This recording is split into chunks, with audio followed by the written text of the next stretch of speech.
ছেলে অফিস থেকে বাসায় ফিরতেই সিঁড়িতে দাঁড়িয়ে টাকা গুনছে। অর্ধেক টাকা গুনে এই পকেটে রাখলো আর অর্ধেক টাকা এই পকেটে রাখলো।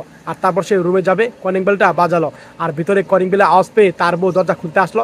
দরজা খুলে দেখে স্বামী, খুশি হলো। স্বামী রুমে ঢুকলো আর বউ তখন বললো, দাঁড়াও, আমার টাকা দাও। আর স্বামী তখন একটা পকেট থেকে বের করে টাকাগুলা দিল। আর তখন স্বামী সিঁড়ি দিয়ে উঠছে, তখন মা ডাকলো, বাবা। আর স্বামী তখন তাকালো, আর ছেলেটা তখন দেখেন তার মার কাছে যাচ্ছে। আর মার কাছে গিয়ে পাশে বসলো। আর মা তখন বললো, বাবা, আমার টাকা কোথায়? আর স্বামী বললো বউকে, এই শোনো, তাকালো, বললো, এখান থেকে কিছু টাকা মাকে দিয়ে দিও। আর তখন বললো, মা তোমাকে টাকা দিয়ে দিবে, আচ্ছা ঠিক আছে। আর তখন শাশুড়ি বৌমা কাছে গেলো, টাকা দাও। কিসের টাকা? এই টাকা সংসারের কাজে লাগবে, আমি টাকা দিতে পারবো না। এই কথা বলে চলে যাচ্ছে। আর ছেলে তাকিয়ে দেখলো মার দিকে, ছেলে কল্পনা দেখছে।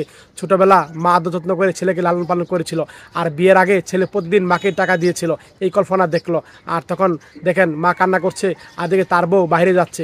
আর ছেলে ফাঁকে পাশে বসে মাকে টাকা দিল। এই ভিডিওটা ভালো লাগলে শেয়ার করে দিন, মন থেকে শেয়ার করবেন, সবাই বেশি বেশি করে শেয়ার করে দিবেন।